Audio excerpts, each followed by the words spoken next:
दोस्तों सोचो जरा, आधी रात का वक्त है और आप एक प्लेन में बैठे हो और वो प्लेन ओशन की बीचों बीच 39,000 फीट की बुलंदी पर उड़ रहा है, जहाँ चारों तरफ सिर्फ पानी ही पानी है। अचानक से प्लेन में फ्यूल ख़त्म हो जाए तो आप क्या करोगे?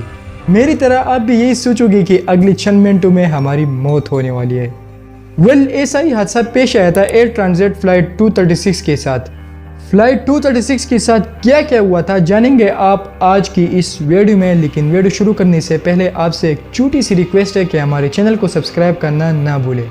23 अगस्त 2001 एयर ट्रांजिट फ्लाइट 236 को टोरंटो से लिस्बन जाने के लिए प्रिपेयर किया जाता है। इस फ्लाइट को टोरंटो से लिस्बन जाने के लिए 7 घंटे का सफर तय करना होता है। उसी दिन के हिसाब से इस फ्लाइट में 48 मेट्रिक टन का फ्यूल डाला जाता है। जहाज की कंडीशन बिल्कुल अच्छी थी। करीब 2 साल पुराना प्लेन था और इसमें कोई भी फॉल्ट नहीं था। रात के 9 बजे फ्लाइट 236 ने 293 पैसेंजर, 2 पायलट्स और 13 क्रू मेंबर के साथ टेक ऑफ किया। इस जहाज को 2 प्रोफेशनल पायलट्स कंट्रोल कर रहे थे, रॉबर्ट पिची और डर्क डेगर। जहाज के टेक ऑफ करने के कुछ मिनटों बाद जहाज अपने 39,000 फीट ऊंचाई तक पहुंच गया। ठीक 4 घंटे बाद जहाज अटलांटिक ओशन के मिडल पर आ चुका था। उस वक्त जहाज के पायलट ने प्लेन के राइट साइड इंजन 2 में कुछ अजीब चीज नोटिस की।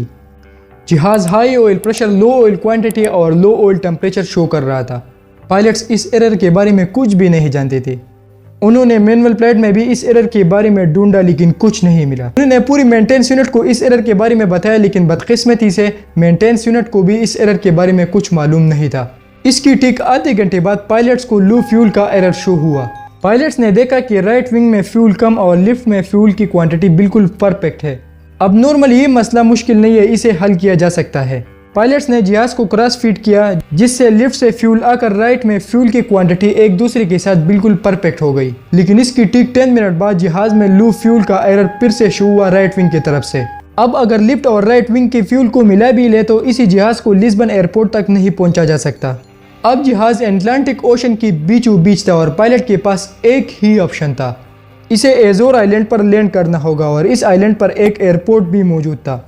कैप्टन ने पूरी सनामेरा एटीसी से रब्ता किया कि हम लो फ्यूल की वजह से इस एयरपोर्ट पर लैंड करने वाले हैं। लेकिन अब पायलट्स भी परेशान थे कि जहाज एयरपोर्ट तक पहुंचेगा या फिर इसे ओशन में ही लैंड करना होगा। लेकिन पायलट सोच रहे थे कि ये ऑयल कम क्यों हो रहा है, कहीं कोई लीकेज तो नहीं। कैप्टन ने पूरी क्रू मेंबर को कमांड दी कि जाकर ट्रेलिंग एज में जाकर देखो कोई फ्यूल लीकेज तो नहीं। लेकिन रात का वक्त था, क्रू मेंबर को कुछ भी दिखाई नहीं दिया। अब हर 5 मिनटों में 1 टन फ्यूल खत्म हो रहा था। कैप्टन को अंदाजा हो गया कि कहीं न कहीं से तो फ्यूल लीक हो रहा है। अब जहाज में सिर्फ 25 मिनट का फ्यूल बाकी था, जिससे टरसेरा एयरपोर्ट तक पहुंचना भी मुश्किल था। कंट्रोल टावर ने कैप्टन को इंस्ट्रक्शन दी कि फ्यूल लीकेज को चेक करने के लिए जहाज को 39,000 फीट से 20,000 फीट तक नीचे ले आए। लेकिन कैप्टन ने इनकार कर दिया। कैप्टन का मानना था कि अगर जहाज को 20,000 फीट तक नीचे ले आए तो फिर इसे ऊपर ले जाना मुश्किल होगा। कैप्टन के पास ग्लाइडिंग का ऑप्शन बचा था। अगले चंद मिनटों के बाद जहाज के राइट इंजन में आग भड़क उठी। ये देखकर जहाज में मौजूद पैसेंजर में खूब की लहर उठ गई। जहाज में सिर्फ 20 मिनट का फ्यूल और एक इंजन बचा था। अब टरसेरा एयरपोर्ट में इमरजेंसी नाफिज हो गई। जहाज में बहुत प्रेशर की वजह से जहाज का लिफ्ट इंजन भी जलकर डेड हो गया। अब जहाज बिना इंजन के अटलांटिक ओशन पर ग्लाइड कर रहा था। दोनों इंजन बंद होने की वजह से जहाज में बिल्कुल अंधेरा छा गया, क्योंकि इंजन के वजह से जहाज का इलेक्ट्रिकल सिस्टम चलता है। अब जहाज बहुत तेजी से ड्रॉप हो रहा था। अगर जहाज एयरपोर्ट तक ना पहुंच सका तो इसे समंदर में ही लैंड करना पड़ेगा। इसीलिए क्रू मेंबर ने सारे पैसेंजर्स को पानी में लैंडिंग होने की वजह से प्रिपेयर करना शुरू कर दिया। जहाज का एल्टीट्यूड 20,000 फीट पर मिनट के हिसाब से नीचे गिर रहा था। यानी अगले 15 मिनट में यह जहाज एयरपोर्ट तक पहुंचेगा या फिर इसे ओशन में ही लैंड करना पड़ेगा। जब प्लेन का डिस्टेंस टरसेरा एयरपोर्ट से 15 किलोमीटर रह गया तो जहाज 13,000 फीट की ऊंचाई पर था। इतनी डिस्टेंस में जहाज का एल्टीट्यूड 3,000 फीट होना चाहिए। अब अगर जहाज को नोज डाइव करके एयरपोर्ट ले जाना होगा तो क्रैश लैंडिंग के केसेस ज्यादा होंगे। इसीलिए पायलट्स ने जहाज को 360 चक्कर लगाए, लेकिन अभी भी जहाज का एल्टीट्यूड 5,000 फीट रह गया था। अब पायलट्स ने जहाज को 2-3 चक्कर लगाए, जिससे जहाज का एल्टीट्यूड बिल्कुल परफेक्ट हो गया। आखिरकार एक जोरदार झटके से जहाज एयरपोर्ट पर लैंड हो गया और 12 में से 8 टायर ब्रस्ट हो गए।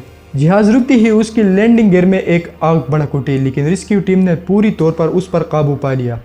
राइट विंग में फ्यूल लीकेज के हवाले से जब इन्वेस्टिगेशन की गई तो पता चला कि जहाज में एक इंजन का एक पार्ट चेंज किया गया था जो दूसरी प्लेन का था, इसी वजह से जहाज में फ्यूल लीकेज हुआ। आई होप आपको ये वीडियो पसंद आई होगी। वीडियो को लाइक और चैनल को सब्सक्राइब करना ना भूलें। मिलते हैं नेक्स्ट वीडियो में, तब तक के लिए अल्लाह हाफिज़।